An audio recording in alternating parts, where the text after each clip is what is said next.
Okay, today I'm going to discuss on an important topic which is called beta and gamma function.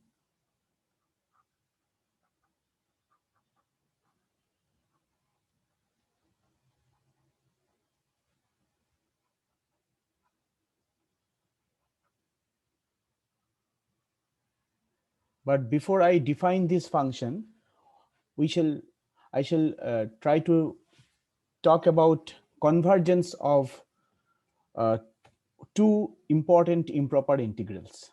And from the convergence of that two improper integrals, these two functions are actually defined. Okay, so to start with uh, today's topic, we shall discuss first about the convergence of two well-known integrals, and I am going to put forward this as a question one after another. So my first question of today's class is to test the convergence of the following integral. Test the convergence of the integral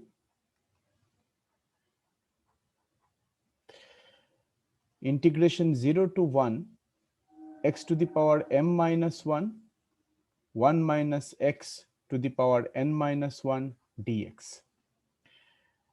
And we are going to talk about when this particular integral converges and under what condition. Okay, actually the result which I'm going to test here is that the above integral converges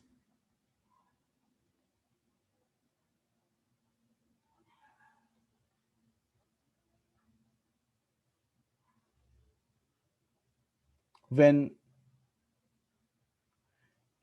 m, n, both of them are positive. Okay, and to understand the convergence of these two integrals, this particular integral, we shall try to first of all, we shall try to make use of this following fact: the convergence test, one particular important convergence test, which will be beneficial in this particular regard. So before I start solving the problem, let me write the convergence test which I am going to use over here. Okay, sometimes it is called convergent test limit form. So I'm going to write the statement of this convergent test over here. So the the statement of the test goes like this: that if f and g are two positive functions,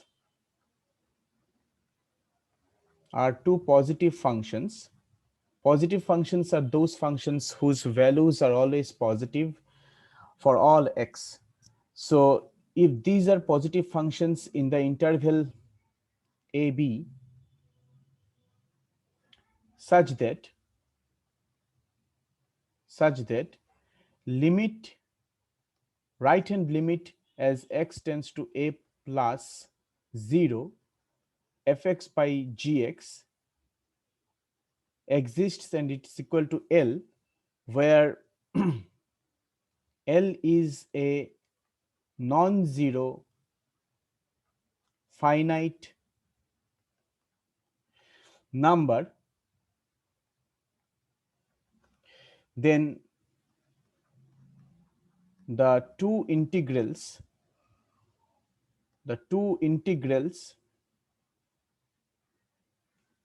f integration from a to b dx and g integration from a to b dx converge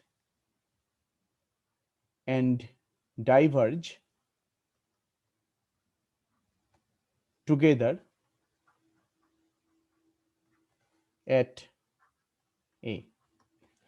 This is how the convergence test limit form is defined. Okay, so this particular integral which I'm going to discuss in today's class, and it's to test its convergence, this integral is very important, and the process which I'm going to explain has several tricks which we have to take into consideration if we want to test the convergence of the given integral. Okay, so first of all, we are going to see how it is done in the above case. So let us move on to the next page. uh, Probably this particular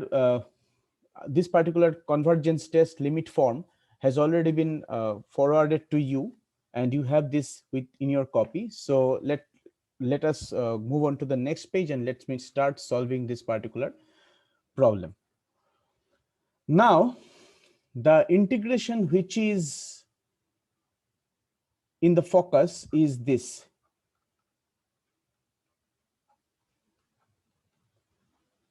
Okay, but if I carefully observe this integrand, we shall come to know that this integrand, okay, if we consider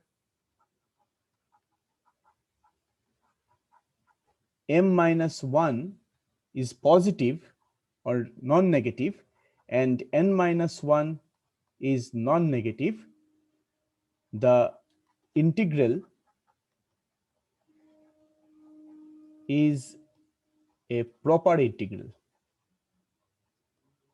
and proper integral can be easily integrated, you know. Okay, but here our point of discussion is the improper integral.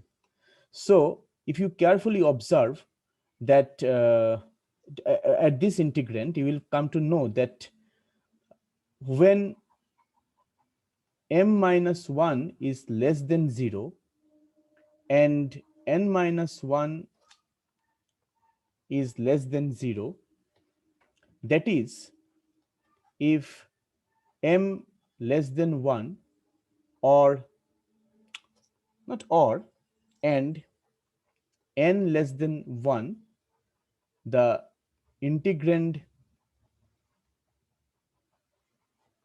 is improper. Okay, because since the power is negative, you can take this particular quantity x to the power m minus 1 below the function 1 minus x whole thing to the power n minus 1. Let me explain this particular part. You can use the word or over here, because if it happens then also it is improper, if it is happens then also it is improper. It is not like together they should happen.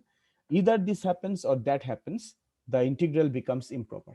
Okay, so how it is happening? So let me explain this to you. So when uh, m minus 1 is less than 0, so we can write this integral in the following way. We can consider this, that it can be written as integration 0 to 1 1 minus x to the power n minus 1 by x to the power 1 minus m, because if m minus 1 is negative, 1 minus m become positive. And you see, at this case, in this particular case, the only point in this case, the only point of infinite discontinuity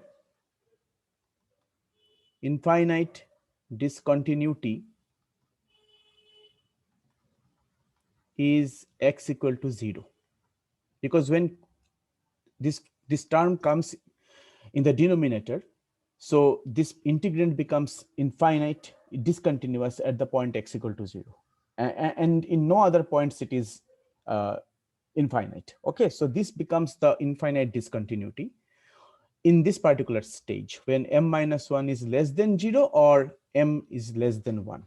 Similarly, when n minus 1 is less than 0, then we can write the integral in the following form. We can write this as integration 0 to 1 x to the power m minus 1 by 1 minus x to the power n minus 1. Okay, no, not n minus 1, 1 minus n, because n minus 1 is negative, so that 1 minus n is positive. Okay, I think I should write this, because otherwise Sometimes you may become confused why it is happening. Okay, so and in this particular case also, you see that if I look at the integrand, we see the integrand here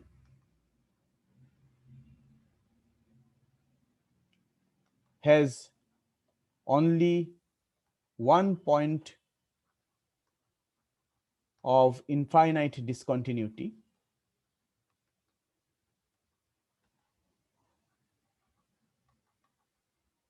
and it happens when we put x equals to 1. So when n minus 1 is greater than is less than 0, the infinite discontinuity is x equal to 1, and when m minus 1 is less than 0, the infinite discontinuity is at x equal to 0. So this is the thing, this is my first analysis. Okay, so probably you are writing, you are copying this particular thing in your copy. So once you are done, you can raise your hand so that I can move on to the next page to continue.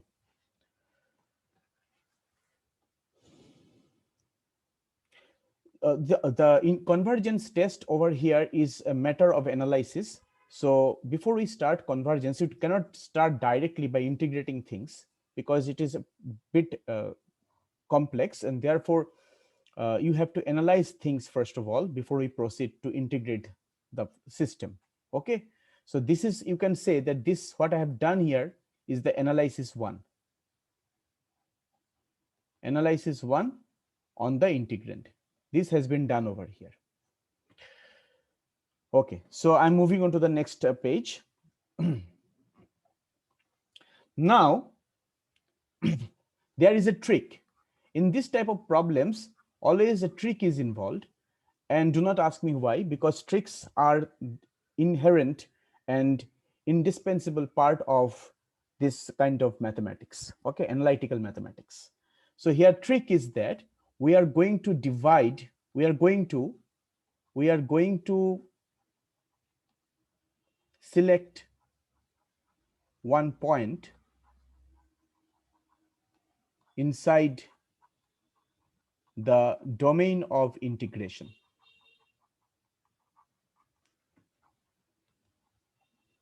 And you know the domain of integration here is 0 and 1. Okay, and let this point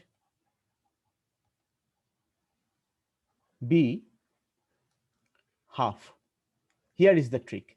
This is the trick which I'm considering. Now you actually, you don't have to think about why am I selecting the points. Am I selecting these points in between this in this particular interval? We have already discussed earlier that if the infinite discontinuity occurs at the lower limit, and the infinite discontinuity occurs at the upper limit, so we can break, you can write the lower limit, say for example it is a, and the upper limit, say for example it is b. So integration a to b can be written as integration a to b. This can be written as integration a to c plus integration c to a, which is actually c here is any point lying between a and b. Okay, so this we know very well. So here that particular point c has been chosen as half, and therefore so that the integral can be written as integration 0 to 1 x to the power m minus 1 1 minus x to the power n minus 1 dx can be written as integration 0 to 1 0 to half x to the power m minus 1 1 minus x to the power n minus 1 dx plus integration half to 1 x to the power m minus 1 1 minus x to the power n minus 1 dx. You will gradually observe when I will reach at the end of the problem that this point I half can be arbitrarily selected. Half, you can select any other point, 1/3 also can be selected over here. The ultimate analysis will not change, the result will not change.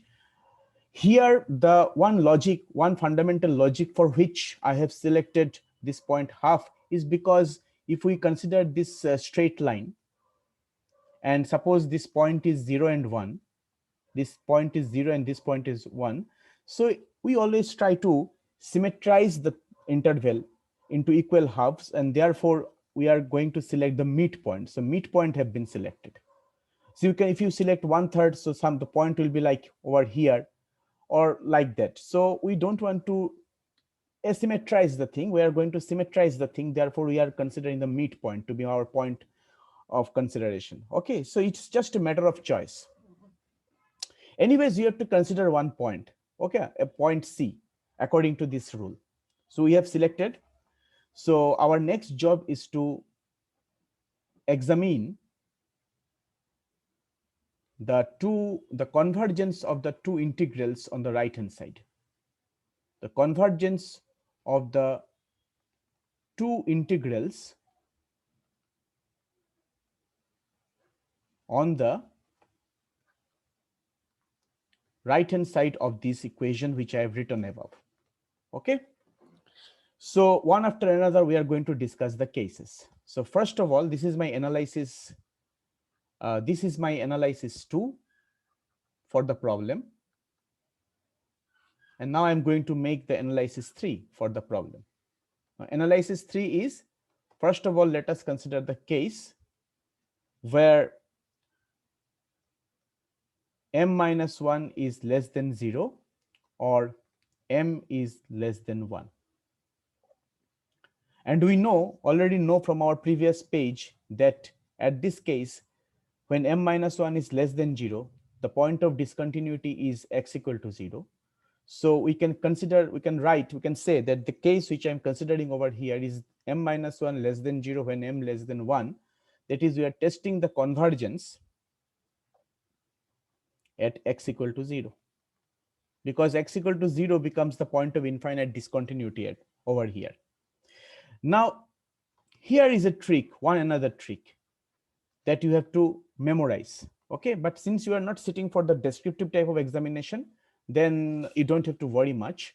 But this is a trick which often students do apply. They try to memorize when they solve this convergence of this integral in details. Okay, so the next trick is that we shall define the function fx to be x to the power m minus 1 into 1 minus x to the power n minus 1. And since m less than 1, so we can write this function as 1 minus x to the power n minus 1 by x to the power 1 minus m. And we consider another function gx, and that is very important, that gx will be considered as 1 by x to the power 1 minus m. This is the trick. So I have marked in equal color. So this trick actually is applied over here. Okay. Now, and you don't have to worry much. Why is happening so? Because in mathematics, sometimes in solving problems, tricks are indispensable. Remember, it's indispensable part. We often use this kind of tricks in mathematics. Okay. So when we do so, then we can write this integral fx by gx is equal to 1 minus x to the power n minus 1 by x to the power 1 minus m divided by 1 by x to the power 1 minus m. And you see, if I divide this function by this function, the outcome is 1 minus x to the power n minus 1 simply. And you can say that this function is tending towards 1 when x is tending towards 0. Okay, so you have this particular point is very important.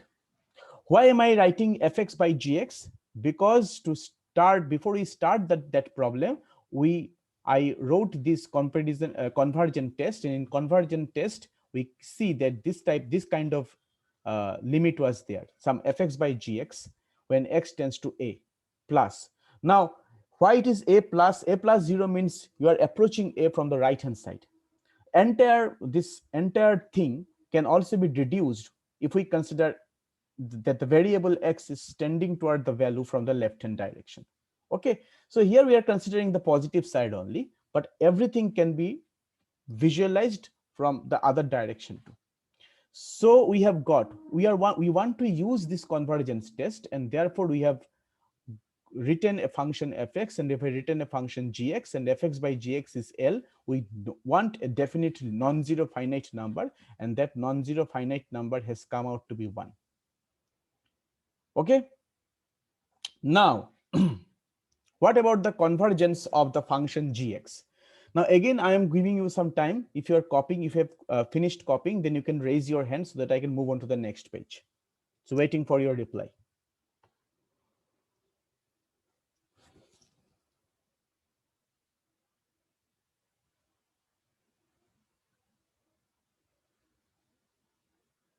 We will try to look at the function gx, okay, and we'll try to see whether this function converges or not.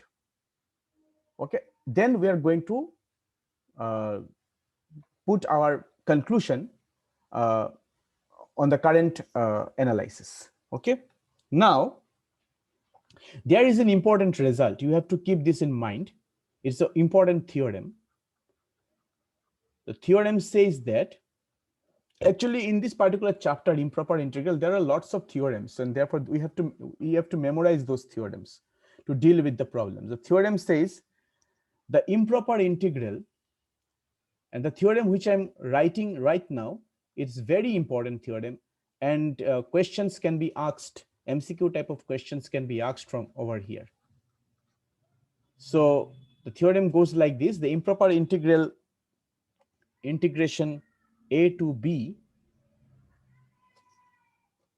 dx by x minus a whole thing to the power n converges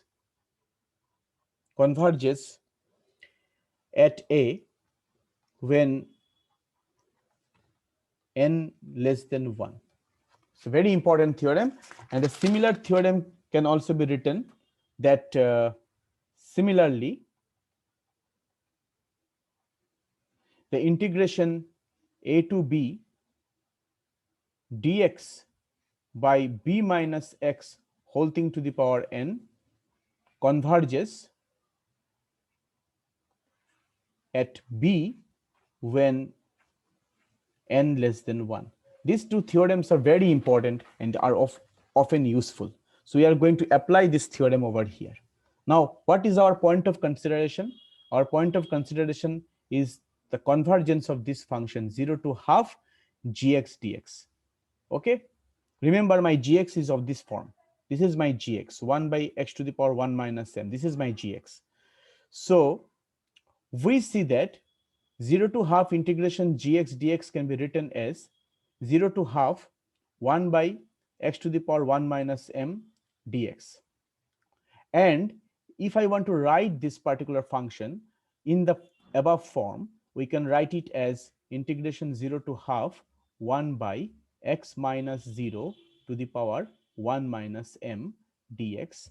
Try to compare these two things. You see that in place of a we have 0, in place of b we have half, in place of dx is same, okay. In place of a we have 0, so x minus a to the power n is written as x minus 0 to the power 1 minus m, and this thing converges at a when n is less than 1. So this thing converges at x equal to 0 when 1 minus m is less than 1, or when minus m is less than 0, or m is greater than 0. I hope you have understood how have I applied this particular result here. And now you look at your comparison test once again. In comparison test, what it is said, comparison test is saying that suppose two things you have to do. First of all, you have to define the function fx and gx, and you have to find a definite limit, a non-zero finite number of the ratio fx by gx. the ratio fx by gx is tending towards that limit. And if it is so, then if gx is converging, f will converging. If gx is diverging, integration g dx is diverging, integration f dx will be diverging. So they converge and diverge together. So we have got our limit fx by gx converging at some point, and we have got also that this thing is converging. Actually, we have found some definite limit, limit fx by gx, which is 1, is the finite number. It is a non-zero finite number. Okay, and then we have already found that this integration, which is gx function, was there in the denominator. So this function is also converging at some point. Therefore, by this comparison test, we can write that the integration 0 to half fx dx is also converging. And what is my fx? According to my choice, the fx was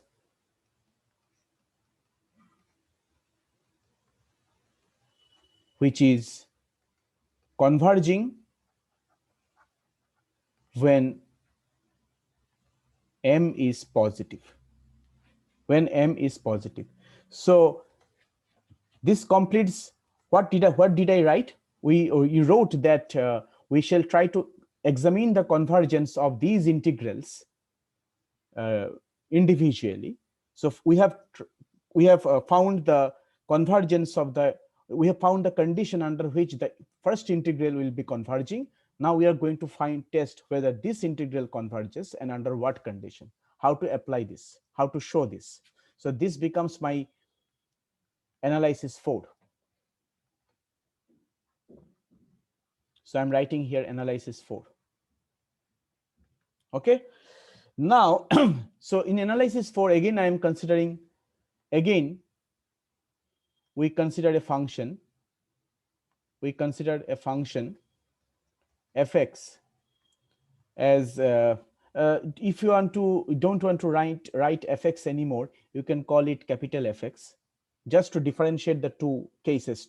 Okay, so we can write fx to be x to the power m minus 1, 1 minus x to the power n minus 1, and this can be written as 1 minus x to the power n minus 1. Analysis 4 is my case where I am considering that in analysis, in first case we considered m minus 1 is less than 0. Now we are considering the case where n minus 1 is less than 0 or n is less than 1, that is testing of convergence,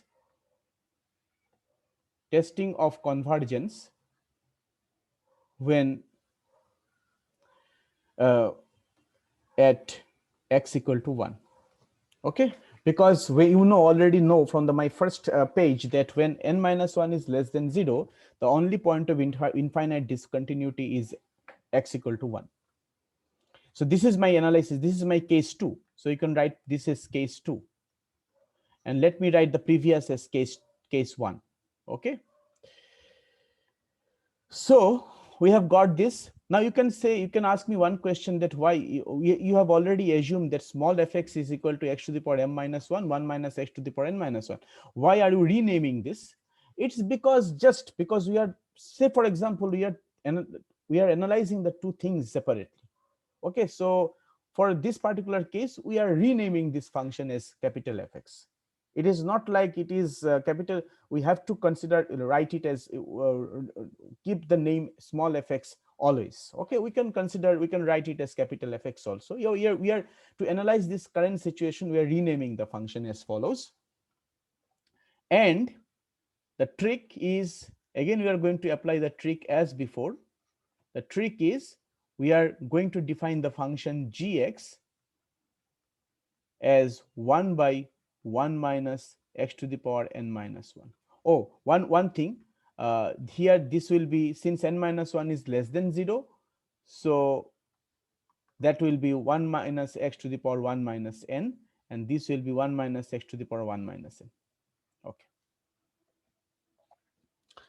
And once you do this, then we can again consider the ratio fx by gx, and this ratio is becoming x to the power m minus 1 by 1 minus x to the power 1 minus n by 1 by 1 minus x to the power 1 minus n, and this becomes x to the power m minus 1, which is tending towards 1 when x is tending towards 1.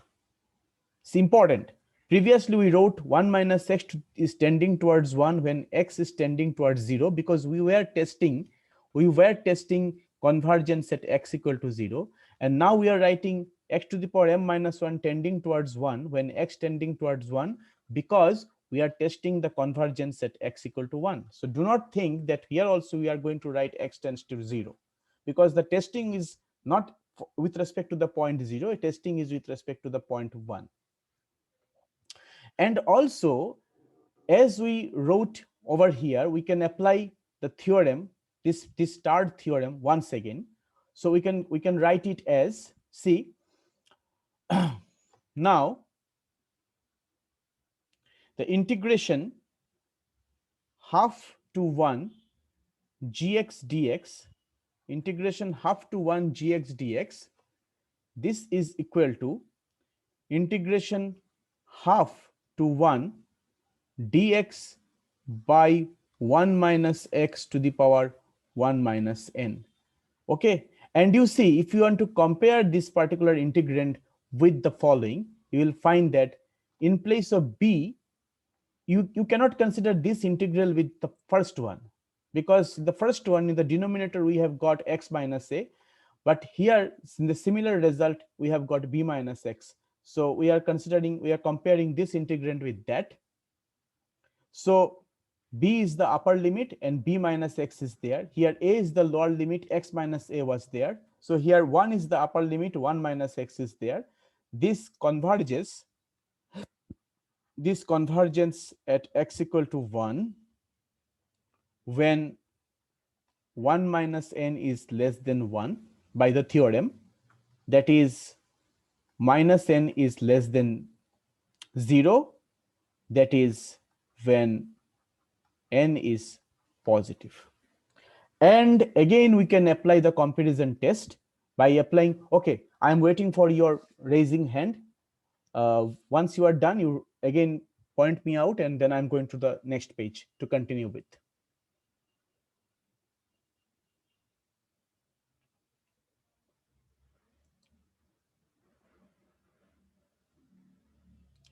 So this result, the theorem which I have written over here, you have to memorize this result, because it's often it's very fundamental result. It is very important in analysis. Okay, so this result is tremendously important. So do not forget this result. And probably since you are sitting for MCQ type of examination, you can find problems corresponding to this result only. Okay. So just like when we tested the convergence of 0 to half g dx, and by the comparison test we wrote that this function converges. Now we are going to write that. So we see that fx by gx is tending towards a finite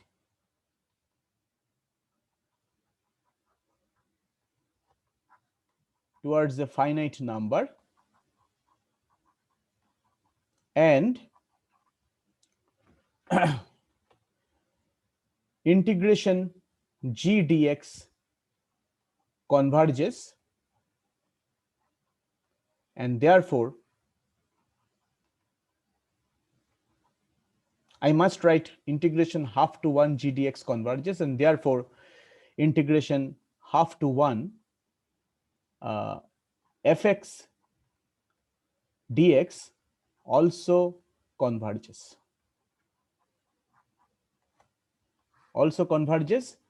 And This implies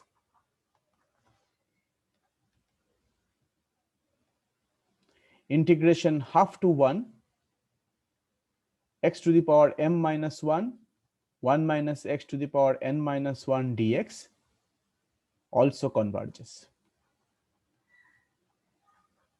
Okay, so we can name this particular analysis, the analysis, and it is converging when this point is important, when n greater than 0. So we can name this particular result which we have got over here, we can name it as star, and here we can name this result here which we have got over here, we can name it as double star. Okay, so combining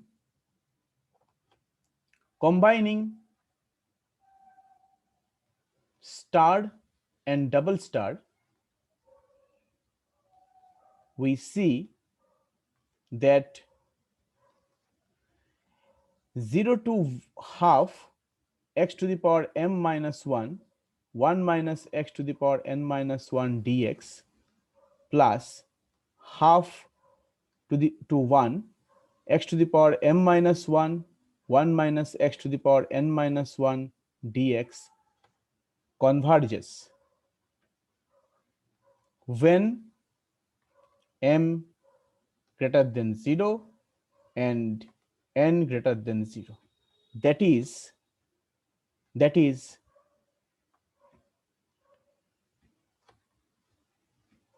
integration 0 to 1 x to the power m minus 1 minus x to the power n minus 1 dx converges when m greater than 0, n greater than 0. Actually what we have, this is my analysis is done, so we can block it, we can block this result. The analysis is done, we can block this result. It is a very important result. Okay, you may be asked that under what conditions of m and n the following integral converges. So they may make you confused by putting m, suppose I'm giving you options like m greater than 0, n less than 0, or m less than 0, n greater than 0, or m less than 0, n less than 0. So you have to remember this result. It's a very, very, very, very, very important result. And one thing which you can see that half is actually not playing very important role over here. Okay, so half is something, a point C we have considered. We could have considered point C itself. The analysis would have been same. I'm choosing the midpoint. We can consider any point inside the interval AB as C. Okay. Now, once again, I'm waiting for your raising hand because I'm going to define something on the next page after finishing this analysis. So tell me once you are done, then I'm going to define something.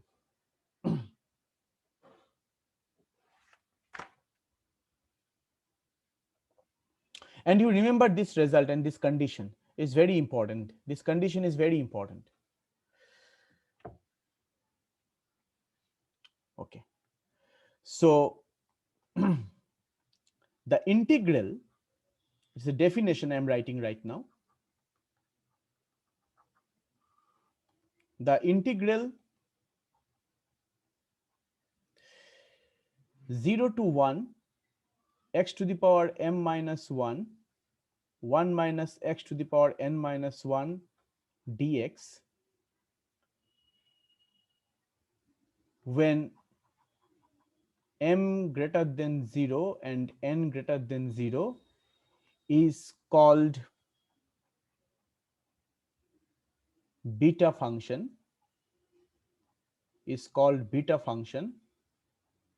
and is denoted by,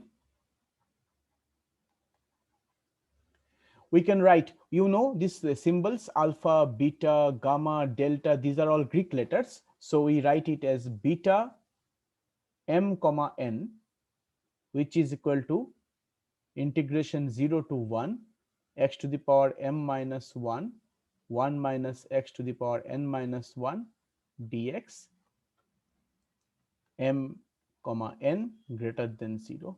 A very important function in advanced calculus. It's also very important in engineering courses.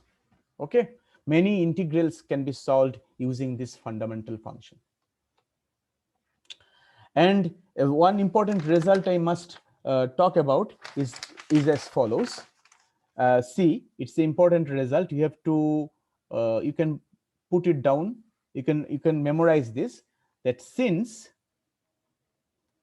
beta m comma n is equal to integration 0 to 1 x to the power m minus 1 1 minus x to the power n minus 1 dx. Okay, here if we substitute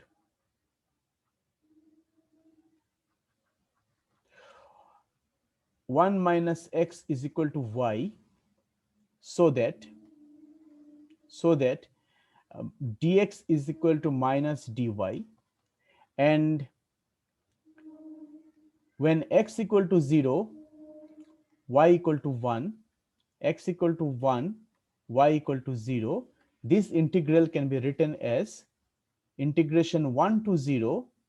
In place of 1 minus x, you can write from here, you can write y to the power n minus 1, and in place of x, we can write 1 minus y to the power m minus 1 and minus dy.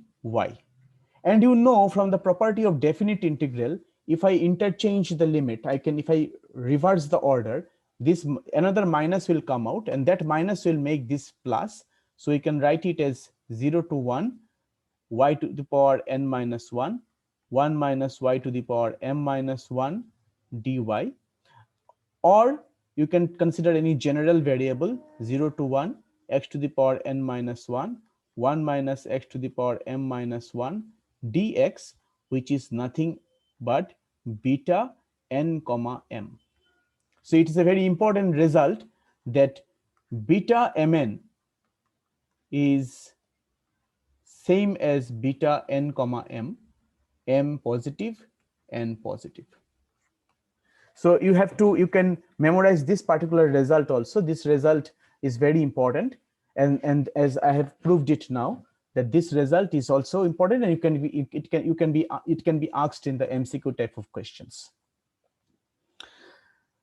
Now, okay, so probably you are copying, so you just raise your hand once you are done, then I'm going to the next page to deal with another function which is called gamma function, and which is also very important, fundamental. And in the next semester we have probability with us, probability function with us. So probability gamma function plays a very important role, and it also a very important integral which often helps to solve many engineering problems. So these two functions, beta and gamma, are very important and fundamental. So I'm waiting for your reply.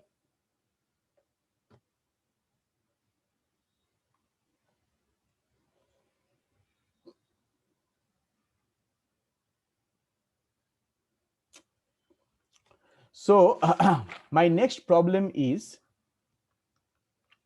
test the convergence of the function,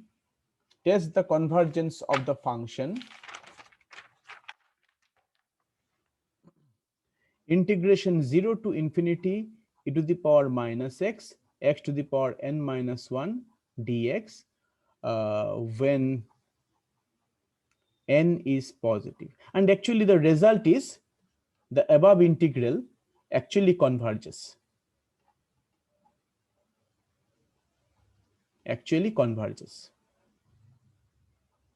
So we are going to test it. So we are going to prove it over here. The process which will be done will be same. The process which will be applied over here will be same as the previous process. So I'm going to do the analysis once more. So you see,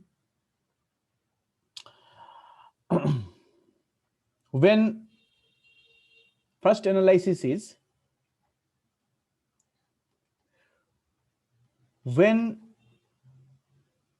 n minus 1 is less than 0, and that is when n less than 1, so we can write the integral as 0 to infinity e to the power minus x by x to the power 1 minus n dx. And at this point, at this point,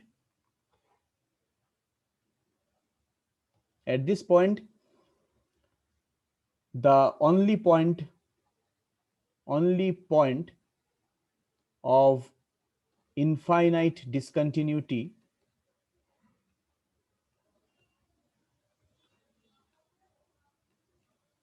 is x equal to 0. Okay, and you know, when n minus 1 is less than 0, then actually 1 minus n is positive. Okay.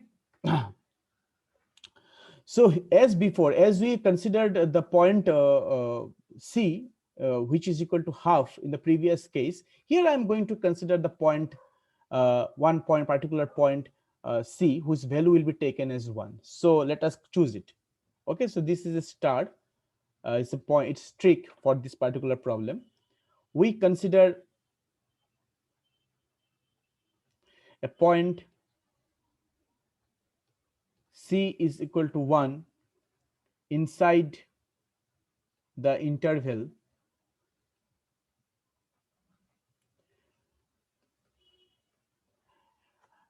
0 infinity, so that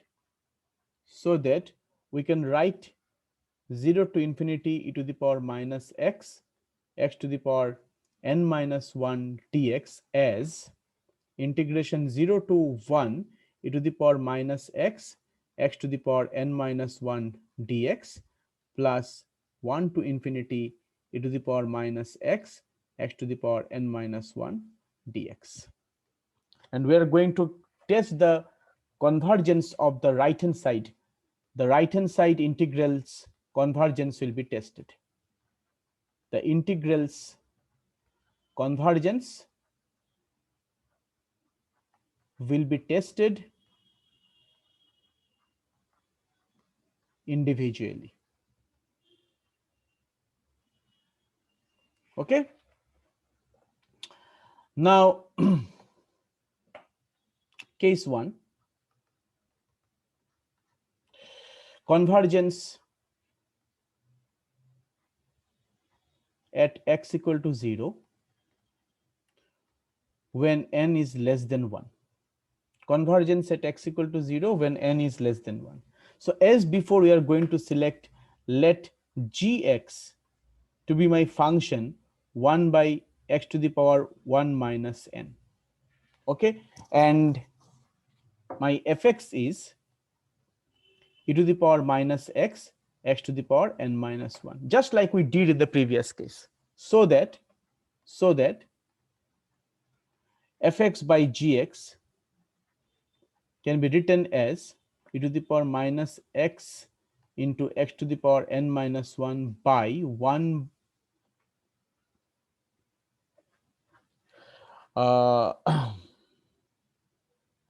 just a minute.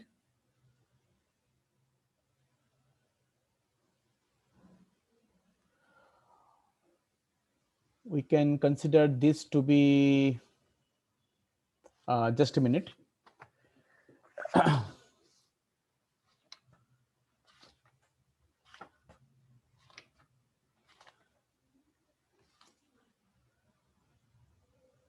Now, see, if I consider this function gx as 1 by x to the power 1 minus n, so when I am writing fx by gx, then I will get e to the power minus x to the power n minus 1 by 1 by x to the power n minus 1. Now, x to the power n minus 1 and this will not cancel each other, because no, this is not n minus 1, this is 1 minus n. So immediately they will not cancel each other. But see, one trick I'm going to apply over here. The trick is that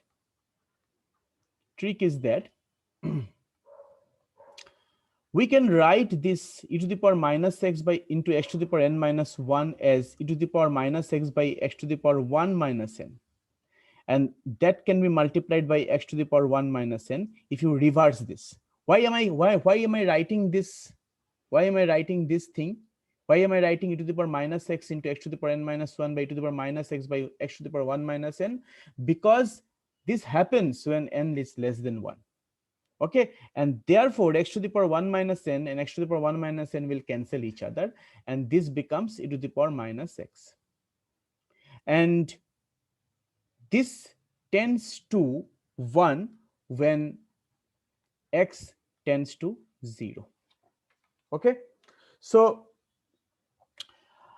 I'm waiting for your signal, then I'm going to the next page. What have I done over here? Same function has been written, 1 by x to the power 1 minus n has been written, but if I divide fx by gx, immediately it seems that they are not cancelling one another. But e to the power minus x into x to the power n minus 1 cannot be retained in this particular form. You have to put the thing below, because it has to be, because here n minus 1 is less than 0, and since n minus 1 is less than 0, you can write e to the power minus x into x to the power n minus 1 as this, because at this point infinite discontinuity occurs at x equal to 0, and therefore I'm writing this. And for this I have considered this function as 1 by x to the power 1 minus n, because when I put the product sign in between, then it goes up and cancel the two things together. And e to the power minus x, the function remains, which is tending towards 1 when x tending towards 0. Okay, now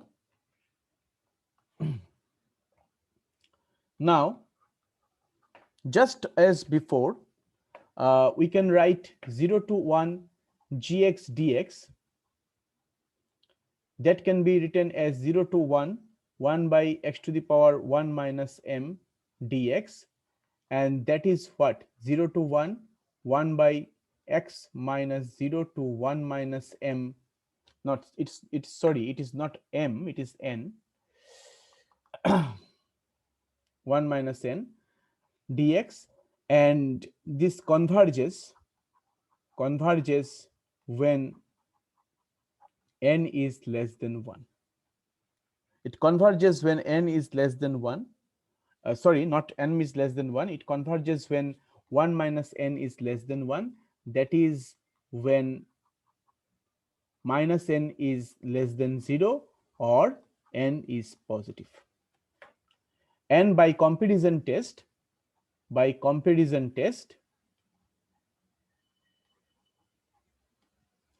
the integration 0 to 1 fx dx also converges when n greater than 0, that is integration 0 to 1 e to the power minus x to the power n minus 1 dx converges when n greater than 0. So one side we have proved. This part has been proved. We are going to now consider this case 1. Case 2, where we are going to see whether this integral converges or not. If this converges, our job is done. So case 2. Case 2 is convergence at infinity when n is less than 1. Now, this particular part is very important. First of all, we shall consider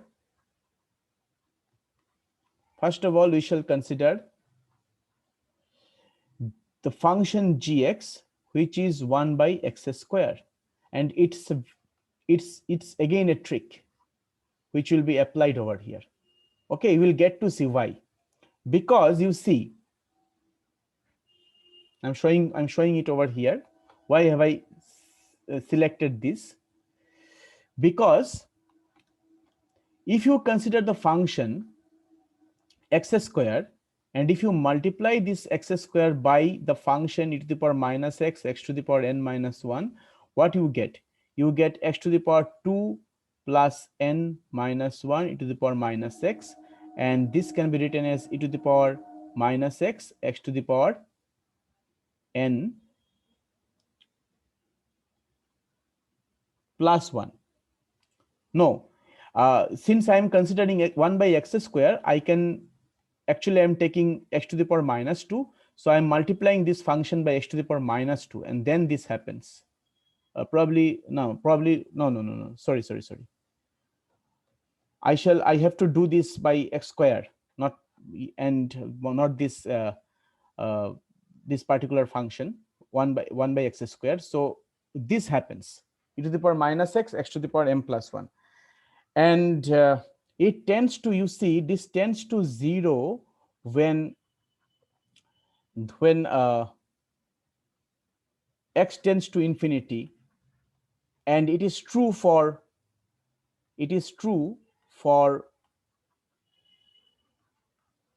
all n. It is true for all n. So when I'm multiplying this function was my integrand actually. When I'm multiplying this function x by x square, then we are getting this type of function, and this function is tending towards 0 when x is tending towards infinity, because you are testing the convergence at infinity, and it is true for all n. And not only this, fx by gx in this case becomes x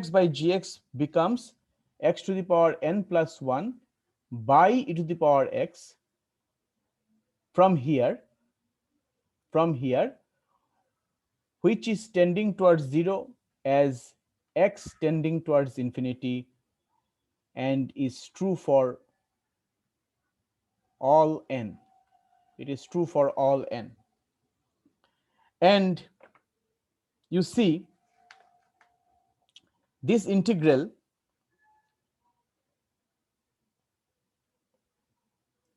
one to infinity dx by x square, by the rule, once again by the rule, or you can test the first rule of doing this sort of limit, which I showed you earlier, that you can put a limit lambda tending to 1, okay, integration lambda to infinity dx by x square. By that rule, you will see that this is very easy to show that this particular integral also converges, and therefore by the comparison test we can write the integration 1 to infinity fx dx also converges when n is positive. That is integration 1 to infinity x to the power n minus 1 e to the power minus x dx converges when n is positive. So you can name this particular thing as capital A, and you can name this particular result as capital B. This thing has been continued to this. I'm putting a star over here, okay, bracket star, so that you can understand that this, after this part, you have to look at you are to look at this portion, because I want to show the entire result in a single page. Okay, now I am putting this analysis, I'm putting this thing as equation A, and that thing as equation B. So that I have done over here, that was my analysis 2, and this was my analysis 3, just like before. Okay, and you can consider that this to be the trick which have been applied over here. This portion you can very easily show by putting the fundamental the property which I have shown you before, that if there is a point of discontinuity, the point of discontinuity is at infinity. So see, we can write it as limit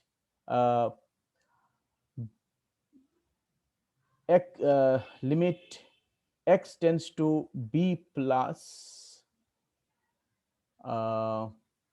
no, the result which I am talking is was like that. Just let me check it out once.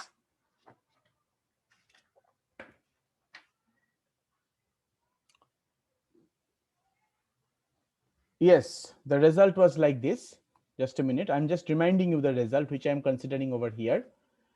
It is limit mu tends to 0 plus integration 1 minus mu dx by x square, okay, which is equal to integration 1 to infinity dx by here I'm going to write mu tends to infinity 1 to minus mu dx by x square, which is integration 1 to infinity dx by x square. You can show it, you can show this result very well, that this becomes actually, this actually converges. Can I go to the next page? Can I go to the next page? So the ultimate observation is that, the conclusion is that from capital A and capital B, we see that integral 0 to 1, 0 to infinity, sorry,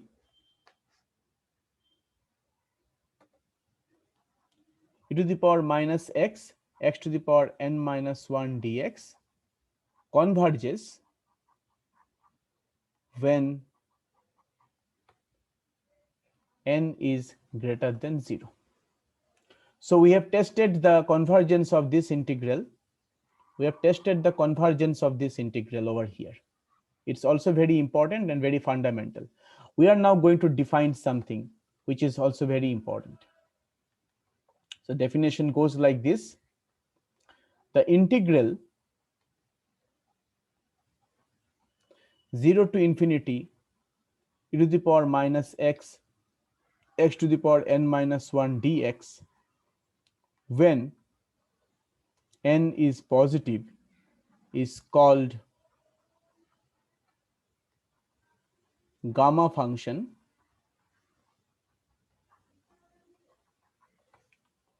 and is denoted by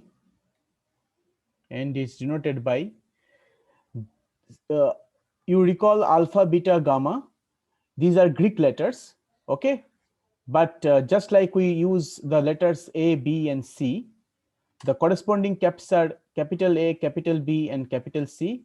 So for gamma, the capital this is, you can consider, if you are considering this as Greek letters, this small gamma can, its corresponding capital form is this is called gamma, this is called capital gamma, okay. It is small c and it's capital C, so it is small gamma and it is called capital gamma. So it is denoted by gamma n, or sometimes it is, they write simply as this gamma n, and it is nothing but integration 0 to infinity e to the power minus x, x to the power n minus 1 dx when n is greater than 0. This is particular formula which is also very important, and in the next semester you are going to deal with this function once again in the course of probabilities. Gamma probability distribution which satisfies the gamma function, which is of the, whose probability distribution is a gamma function. Gamma distribution is called the gamma distribution. So you have to memorize this, and it is very fundamental in solving engineering problems also. So that is your gamma function, and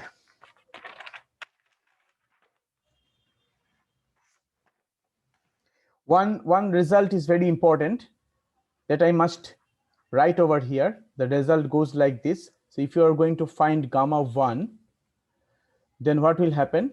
Put it over here, 0 to infinity e to the power minus x, x to the power. In place of n, you are going to put 1. So 1 minus 1 dx, and that becomes integration 0 to infinity e to the power minus x dx, which is minus e to the power minus x 0 to infinity, and that is 1. So this result is very important. Gamma 1 is always equal to 1. You may be asked this result also in the MCQ. Okay. And two more results. I'm going to, before I conclude my today's session, I'm going to write two more results without their proof, and one result which is also very fundamental, which has very simple proof. Okay, so I'm going to show that to you in the next page. These results are very important, and they often help you to solve problems. I think if you are going to attempt problems of beta and gamma function in the examination, then in that case, this fundamental formula will be pretty much helpful. Okay, and it will help you to solve different problems in this regard. Okay, so some results I'm going to write over here in the next page. So you just show me thumbs up once you have copied this particular page, and then I'm going to the next page.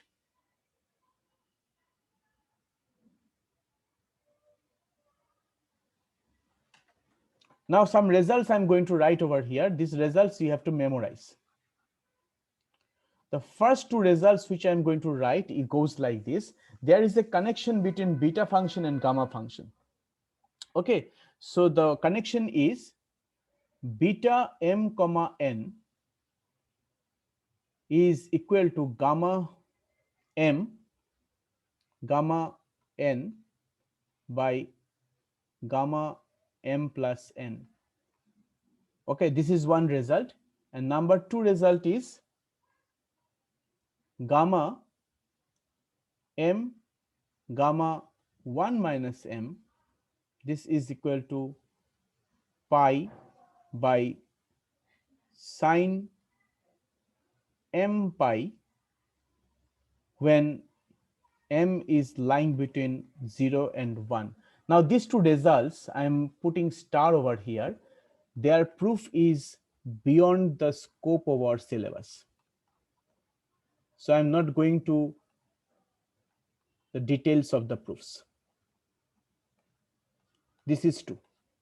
Only the results which will be applying over here. These results you have to memorize. So I am writing over here, memorize this result.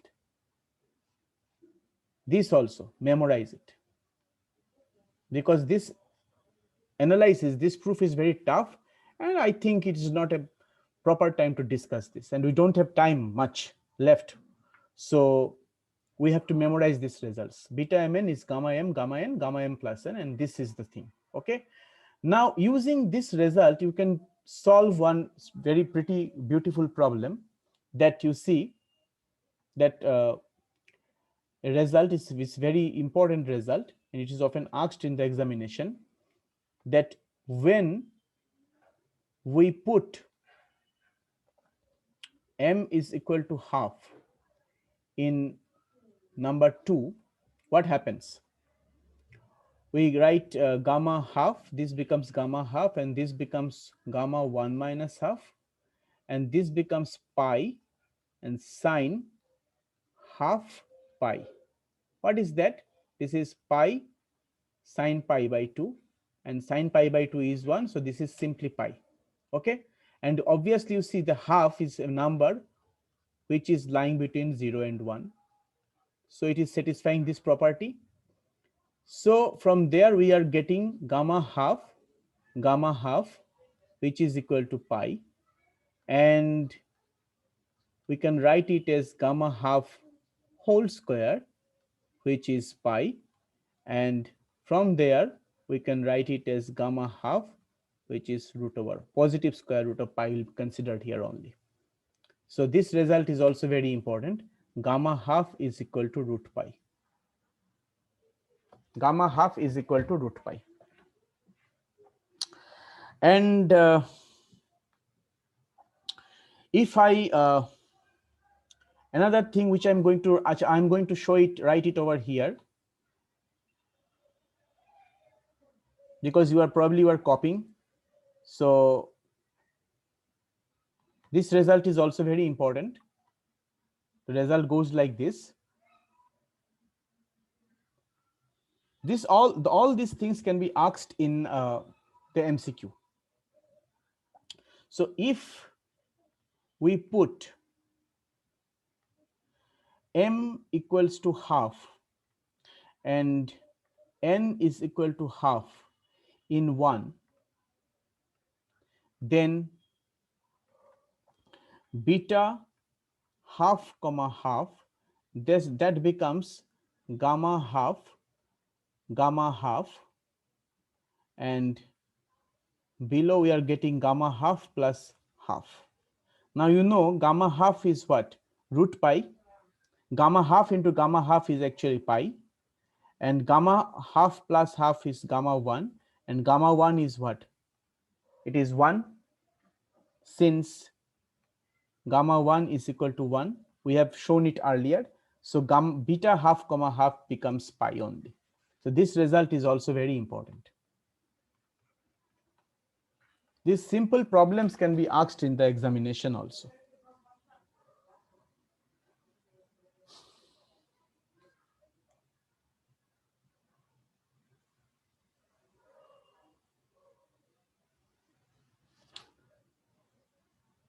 And one result which with this part, by writing this particular result, I'm going to conclude my today's session.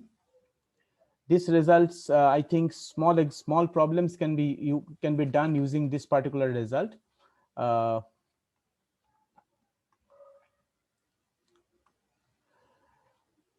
This result is like this, that you just try to memorize this result, that gamma of n plus 1 is n gamma n, and when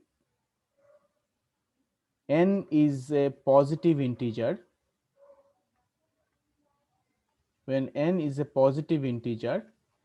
gamma n plus 1 is equal to n factorial.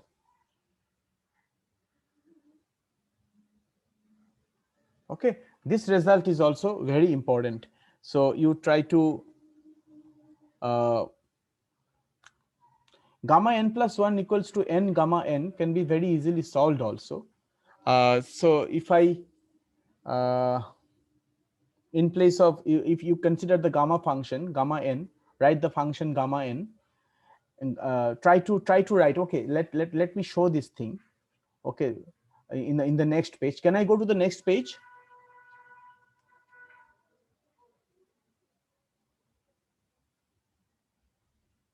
Can I go to the next page? So you see that we know that gamma n is equal to integration 0 to infinity e to the power minus x to the power n minus 1 dx. Okay, now if I use this result, and if I put n is equal to n plus 1, what do I get? We get gamma of n plus 1, which is integration 0 to infinity e to the power minus x to the power n plus 1 minus 1 dx, and which is integration 0 to infinity e to the power minus x to the power n dx. Okay, so this becomes your function for gamma n plus 1, and this function you can show that if I integrate by parts, you can show that this function actually becomes equal to n into integration 0 to infinity e to the power minus x to the power n minus 1 dx. You can use you can use integration by parts over here. Integration by parts. I'm not going to I'm not showing it. Okay, so you can show that this becomes equal to that, and you see the right hand side is nothing but your gamma n. So your gamma n plus 1 is actually becoming n gamma n. But when gamma n is so when n is positive integer, that can also be proved that gamma of n plus 1 becomes n factorial, because if n is negative integer, then factorial doesn't have any meaning. So I hope this results, using these results, you can apply these results and to solve some good problems. And these results are also very important and also very useful. I'm just trying, before I conclude my today's session, I'm trying to show you a simple problem which can be done using one such results. So say for example, let me select one such problem. Okay, this problem one, I'm showing you one problem. What sort of problems can be asked in the MCQ? Okay, so for example, you are supposed to find gamma 7 by 2. Okay, and some answers are given. Gamma 7 by 2 you are supposed to find, and some in MCQ some answers are given. How to do it? Now you see, gamma 7 by 2, this can be written as gamma 5 by 2 plus 1. Okay, I'm trying to write this in the form of n plus 1 so that I can use this result. And by using this result, I can write it as gamma of 5 by 2 gamma 5 by 2. Okay, now 5 by 2 can be written as 5 by 2, I'm writing this constant over here, and gamma, this 5 by 2 can be written as 3 by 2 plus 1. And again, I'm going to apply this result. So we get 5 by 2, 3 by 2, gamma 3 by 2. Okay, now I can write 3 by 2 as gamma half plus 1. And again, I can use this result, and we can write half gamma half. And you know that gamma half is root pi. So this becomes 15 pi, 15 into root pi by 8. So this type of problems can be asked in the examination. These simple problems can be asked in the examination. So I'm just showing you what sort of problems can be asked in the examination. You can be asked problems directly from the results, from the formula. They can make you confused by putting these things. Here you have to memorize the formula. Various such formulas are there. So you have to memorize this formula one after another. And then you have to proceed accordingly. I think that the memorization of the formula, formula will be pretty much helpful in dealing with gamma, beta and gamma function for the current status of your examination. So best of luck, and I think that this particular class will be helpful for you at present, currently, for understanding a little bit of beta and gamma function, because I have just given you the glimpse because of the lack of time. So can I conclude my today's session?